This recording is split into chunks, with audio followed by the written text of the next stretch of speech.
दोस्तों, आज की इस वीडियो में मैं आपको विश्व के कुछ प्रमुख रेगिस्तानों या मरुस्थलों के बारे में बताऊंगा जिनके बारे में हर एक एग्जाम्स में पूछ लिया जाता है, ऑब्जेक्टिव्स बन जाते हैं। तो ये चीज़ याद करना ज़रूरी है। मैं आपको इन्हें मैप की मदद से समझाऊंगा, वर्ल्ड मैप की मदद से, जिससे कि आपको इनकी पोजीशन याद हो जाए और इनका महत्व भी समझ में आ जाए। तो ज़्यादा टाइम ना लेते हुए हम शुरू करते हैं। देखिए, जैसा कि आपको पता है कि हमारी धरती पे कुल 7 महाद्वीप है। एशिया है, यूरोप है, अफ्रीका है, ऑस्ट्रेलिया है, साउथ अमेरिका है, नॉर्थ अमेरिका है और साथ ही अंटार्कटिका भी है। मैं आपको बता दूं कि इन सभी महाद्वीपों में 6 ऐसे रेगिस्तान हैं या फिर मरुस्थल हैं जो बहुत ज़्यादा इंपॉर्टेंट है और उन्हीं से सवाल उठते हैं। अब देखो, अगर हमें रेगिस्तान याद करने हैं तो हम इसको सिंपल से सिंपल तरीके से याद कर सकते हैं। हम क्या करेंगे कि महाद्वीपों के हिसाब से इसको बांटेंगे कि कौन से महाद्वीप में कौन सा रेगिस्तान महत्वपूर्ण है। अब देखो, हम बात एशिया से शुरू करते हैं, अपने घर से शुरू करते हैं, क्योंकि चैरिटी बिगिंस एट होम। क्योंकि मुझे लगता है कि जितने भी लोग ये वीडियो देख रहे हैं वो सब एशिया से ही होंगे। तो एशिया में 2 बड़े रेगिस्तान हैं, एक है थार और दूसरा है गोबी। इसमें हम शुरुआत करते हैं थार के साथ, क्योंकि अपने घर का रेगिस्तान है। इसको द ग्रेट इंडियन डेजर्ट के नाम से भी जाना जाता है। ये उत्तरी पश्चिमी भारत यानी कि ये वाला और साथ ही पूर्वी पाकिस्तान, दोनों को समझ लेना, उत्तरी पश्चिमी भारत और पूर्वी पाकिस्तान के अंदर फैला हुआ है।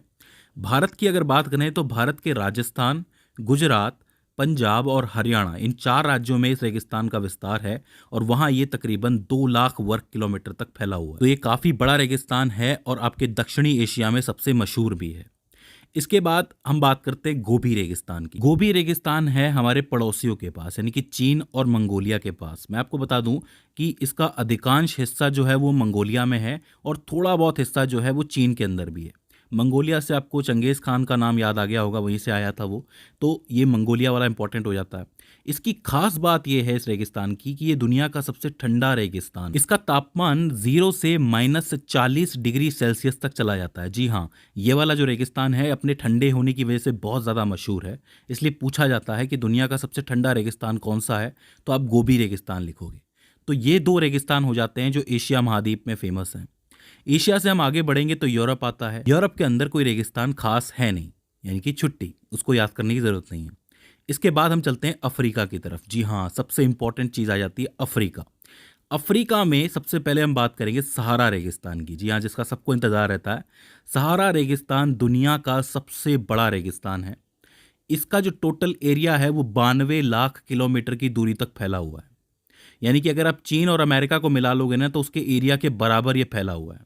इसमें बहुत सारे देश मिलेंगे आपको, जैसे आपका माली हो गया, मोरक्को हो गया, अल्जीरिया हो गया, ट्यूनीशिया हो गया, लीबिया, नाइजर, चाड, सूडान, मिस्र, ऐसे बहुत सारे देश हैं जिसमें इस रेगिस्तान का विस्तार है। मतलब एक ही रेगिस्तान इतने सारे देशों के अंदर फैला हुआ है। तो ये अफ्रीका महाद्वीप का सबसे इंपॉर्टेंट रेगिस्तान हो जाता है। मैं कहता हूँ पूरी दुनिया का सबसे इंपॉर्टेंट रेगिस्तान हो जाता है। तो इस चीज को आप याद रखना। दूसरा जो रेगिस्तान अफ्रीका में है वो है कालाहारी। कालाहारी रेगिस्तान कालाहारी घाटी के पास है। अब देखिए, कालाहारी घाटी जो है वो 25 लाख वर्ग किलोमीटर में फैली हुई है, लेकिन कालाहारी रेगिस्तान जो है वो 9 लाख वर्ग किलोमीटर में फैला हुआ है।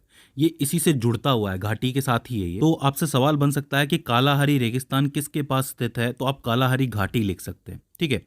इसके अलावा जो अफ्रीका के कुछ एक देश हैं, जैसे कि बोत्सवाना हो गया, नमीबिया और दक्षिण अफ्रीका की कुछ एक सीमाएं हो गई, वहां पे इसका पूरा विस्तार फैला हुआ है कालाहारी का। और साथ ही साथ यहाँ पे सालाना 8 से 19 सेंटीमीटर तक ही वर्षा होती है। मतलब वर्षा भी काफी कम होती है, इसीलिए कालाहारी भी काफी डेडली रेगिस्तान। तो सहारा और कालाहारी दोनों ही अफ्रीका के रेगिस्तान हो जाते हैं। तो 2 एशिया के हो गए, 2 अफ्रीका के हो गए। इसके बाद हम चलते हैं दक्षिण अमेरिका यानी कि साउथ अमेरिका। वहां पे एक रेगिस्तान है अटाकामा।